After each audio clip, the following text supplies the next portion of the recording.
არის გამოგზავნილი მამის მიერ, მამა ღმერთის მიერ და მისი მთავარი დანიშნულება ამ ქვეყანაზე არის, რომ მამა ღმერთის ნება აასრულოს.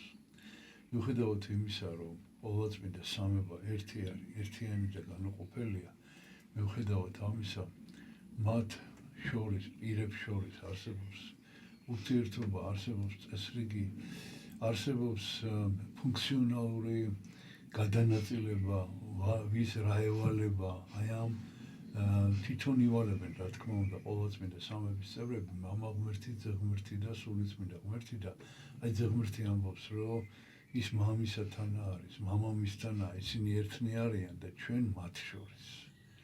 აი ეს არის მთავარი ცენტრალური იდეა საერთოდ ადამიანის კაცთა გამოხსნის განგებულებისა, რომ მამა და ძე და სულიწმინდა ერთნი არიან და რომ იგი მოავლენს ნუგეშინის მცემელს სულიწმინდას, რომელიც განუყოფლად იქნება განუშორებლად მოწაფეებისგან. მოწაფეებს კი რა ევალებათ? მოწაფეებს კი ევალებათ, რომ თუ ეს ჯერათ ყველაფერი, მაშინ აი ეს საქმენი, რომელიც იესომ აღასრულა, აი ამ საქმეების კეთებას უნდა მიყვონ ხელი და თვითონაც უნდა აღასრულონ ეს საქმეები და როგორც იესო ამბობს, შეიძლება მეტიც კი ვიდრე თვითონ იესომ გააკეთა. რას ნიშნავს ეს? ეს იმას ნიშნავს, რომ ეს არის მემკვიდრეობითობა.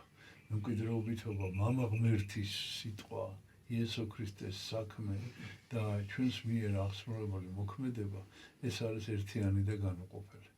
და მინდა გითხრათ, რომ კიდევ ერთხელ დაუკავშირო სახარების ეს ადგილის მათ შორის ჩვენი პატრიარქის უწმინდესი და უნეტარესი ილია მეორის მოღვაწეობას, აი მან გააკეთა ეს ყველაფერი, მან აღასრულა ის, რაც იყო მის მიმართ ნათქვამი, მისი მასწავლებლების მხრიდან, ის აღზრდა, რომელიც მან მიიღო, ის საღვთისმეტყველო განათლება, ის მითითებები, რომელიც თავისი მოძღვრისგან და წინამორბედი პატრიარქებისგან მიიღო, მან სრულყოფილად აღასრულა და ძალიან დიდი საქმე დაგვიტოვა ჩვენ და ძალიან დიდი ლოცვა კურთხევა, რომ ეხლა ჩვენი ჯერი დადგა და ჩვენ აღვასრულოთ ეს საქმეები, მსგავსად იმისა, როგორ აღასრულებდა პატრიარქი.